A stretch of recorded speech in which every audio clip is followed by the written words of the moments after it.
Et salut tout le monde, ici Jeux Vidéo Wars et aujourd'hui on se retrouve pour ce 5e numéro de la collection Construire le Faucon Millenium de Star Wars. On va tout de suite passer au déballage. Alors, déballage que j'avais déjà pré-déblistérisé lors de la préparation de cette vidéo. Donc voilà. On peut voir qu'Altaïa a fait des efforts. Ils nous ont mis les pièces dans un sachet plastique au lieu d'un sachet en carton. Donc voilà, très belle initiative de la part d'Altaïa. Et je pense que ça continuera jusqu'au 100e numéro. On peut voir qu'on est toujours sur le fascicule numéro 5 de la collection. Donc, lorsqu'on ouvre ce 5e numéro de la collection, on va tomber d'abord sur le vaisseau et ses caractéristiques techniques, avec les concepteurs du Faucon Millenium, la corporation technique corélienne. On nous dit que la CTC est célèbre pour avoir conçu le Faucon Millenium et le fonceur de Blocus de la princesse Layla Organa. C'est le plus ancien et l'un des plus anciens constructeurs de vaisseaux de la République. Donc voilà, on nous parle un peu de toutes ces caractéristiques générales avec par exemple les organisations mères filières, la situation, les rôles principaux et les produits principaux. Lorsqu'on ouvre le carnet des vaisseaux et des caractéristiques techniques, on voit apparaître les propulseurs du YT-1300, qui est le Faucon Millenium de Star Wars. On nous rappelle un peu de son histoire, les propulseurs, les trucs comme ça qu'on avait déjà vu dans le premier numéro, je crois bien, de la collection. Après, on a la photo d'un Tantive 4 ou CR90. Après, en haut, on a les guerres mondaliennes avec les bonnes Yerk, précurseurs plutôt du Faucon. Après, à côté, on a un petit peu de en coulisses, juste ici, avec la Guerilla, la Corellia plutôt. La Corellia vit le jour en 1977 lorsque se posa la question des origines de Han Solo. George Lucas avait d'abord pensé à la Skrull. Donc voilà. On en sait un petit peu plus sur Han Solo. On a après les secrets de vol ou carnet de vol de Star Wars avec ou plutôt la modularité du YT-1300. Donc voilà, ces différentes caractéristiques de différence, de nombreuses différences, je vois plutôt sur le cockpit de pilotage, le cockpit central. On a après les différents moteurs, si c'était des moteurs blindés, des moteurs en éventail, si c'était des moteurs cylindriques. Donc voilà, on a tout un tas de différences. Et chose particulière, on a une belle photo là de Han Solo devant son Faucon Millenium.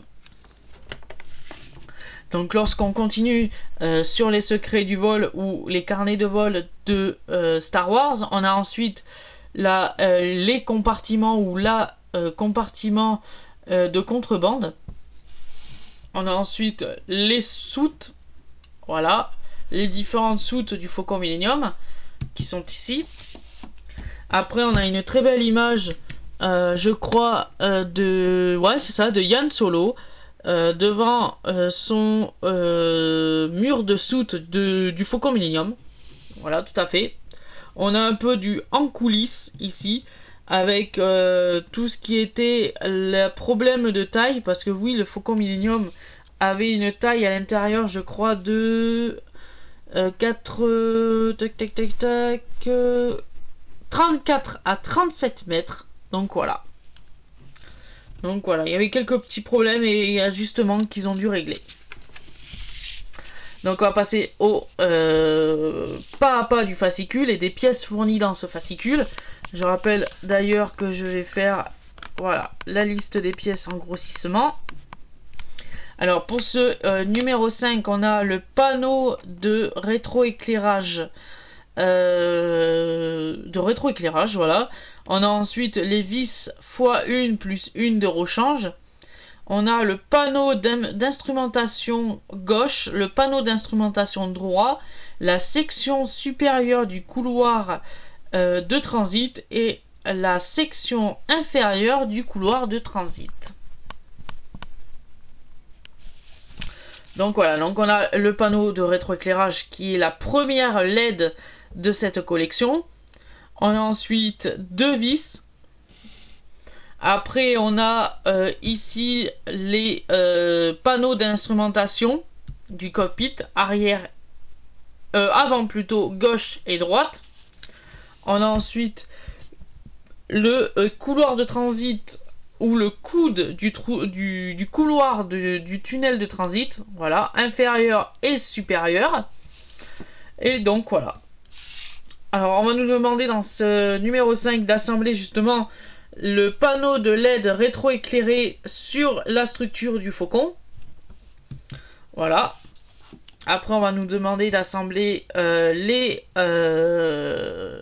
panneaux d'instrumentation sur le cockpit. Et pour finir, on va aussi assembler le tunnel de transit ou couloir de transit. Ah, chose assez étonnante aussi, on a une petite partie ici de en coulisses avec les éclairages du film. Comment ils ont fait quand ils ont fait la saga des Star Wars pour éclairer les vaisseaux, comme à l'époque, je vous rappelle, dans les années 1970-80, ils ne possédaient pas de LED. Donc on nous dit un peu qu'ils utilisaient des technologies plutôt existantes comme les néons et l'halogène pour éclairer les vaisseaux du film. Voilà. Donc je vais me munir de ma planche à découper. Je vais récupérer les pièces de ce numéro 5. Alors, comme je l'ai dit dans un précédent montage, je garde toujours les pochettes. Donc, comme je tiens à faire ça proprement, donc on va juste enlever les agrafes.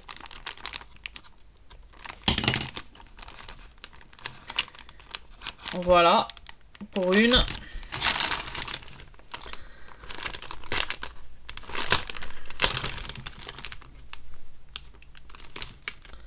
La deuxième.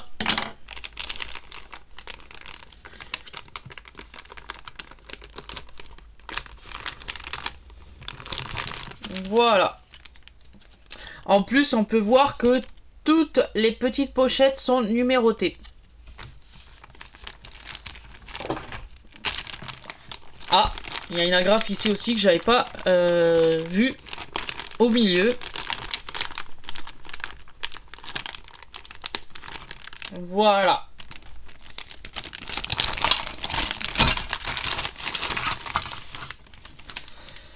Alors, qu'est-ce qu'on a dans ce 5e numéro de la collection? D'abord, on a une petite feuille.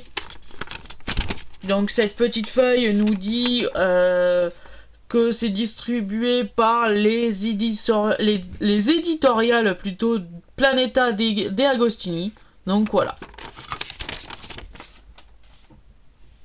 Après, on a la partie du coude du tunnel de transit ou couloir de transit. Ça, c'est la partie supérieure du tunnel de transit. Non, inférieure, excusez-moi, c'est la partie inférieure. La partie supérieure du tunnel de transit est ici. Voilà.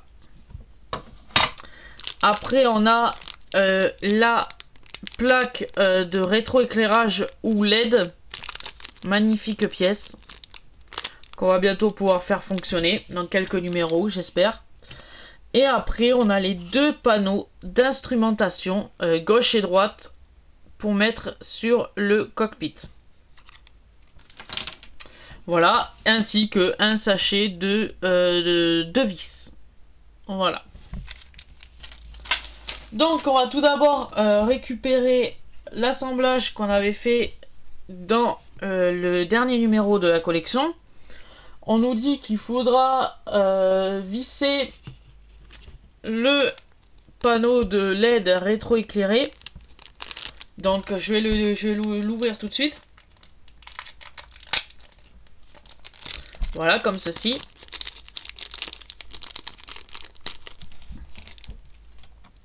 Alors vous voyez, c'est bien noté, bien spécifié.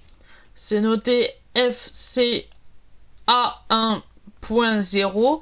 Donc c'est la première LED. Voilà. Donc cette LED vient se fixer à l'arrière, donc comme ceci. Donc faut juste, il y a deux connecteurs ici et ici, et deux connecteurs sur le milieu de la LED, une là et une ici. Faut tout simplement connecter la LED sur la porte du cockpit. Voilà, comme ceci.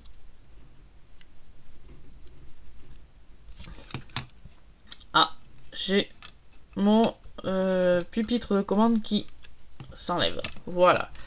Donc je vais l'enlever. Je le collerai plus tard. Donc voilà, elle doit se placer comme ceci. Elle sera maintenue avec une vis, à l'aide de une vis ici que je vais attraper tout de suite.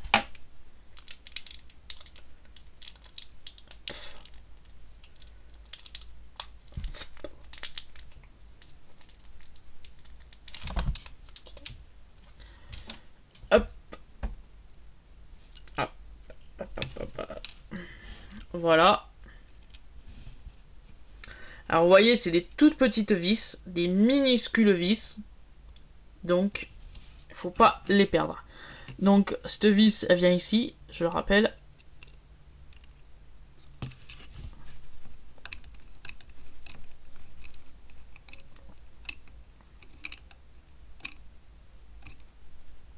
Voilà. Comme ceci.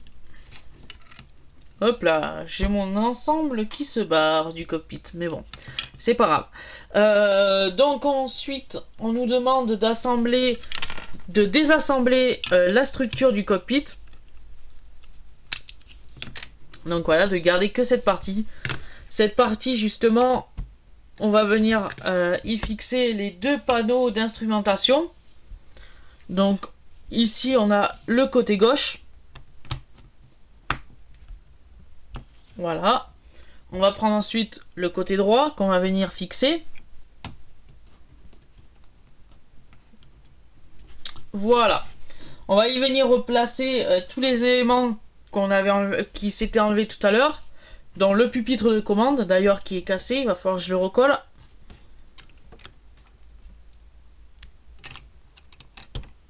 Voilà.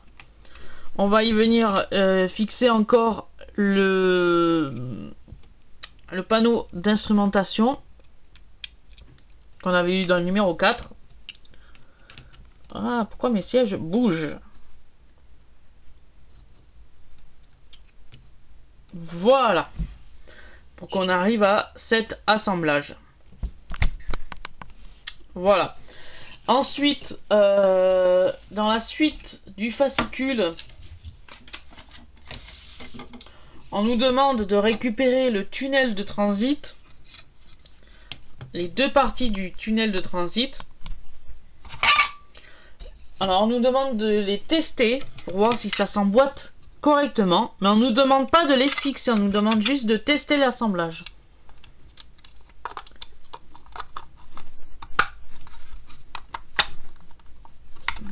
Alors, ouais, ça semble correctement, donc c'est bon. Donc on va les défaire. Donc voilà, on va prendre la partie supérieure du tunnel de transit et on nous demande de venir placer l'arrière du cockpit. Donc il y a des encoches ici, comme vous pouvez le voir. On va venir les encocher sur le tunnel, sur le panneau d'instrumentation arrière du cockpit, comme ceci. On le pose tout simplement et on va venir refermer l'ensemble comme ceci.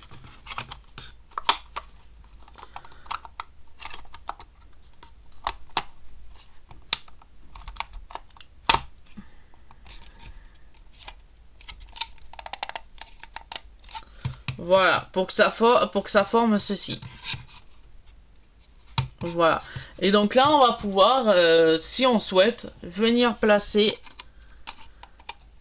le cockpit.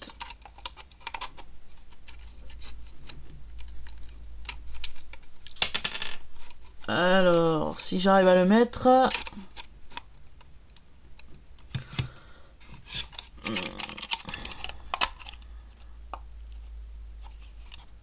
Voilà.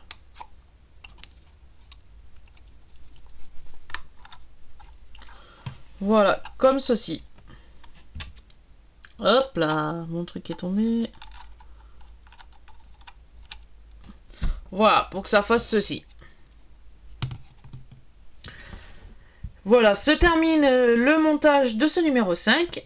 Et je vous dis à la semaine prochaine pour le numéro 6. Ciao!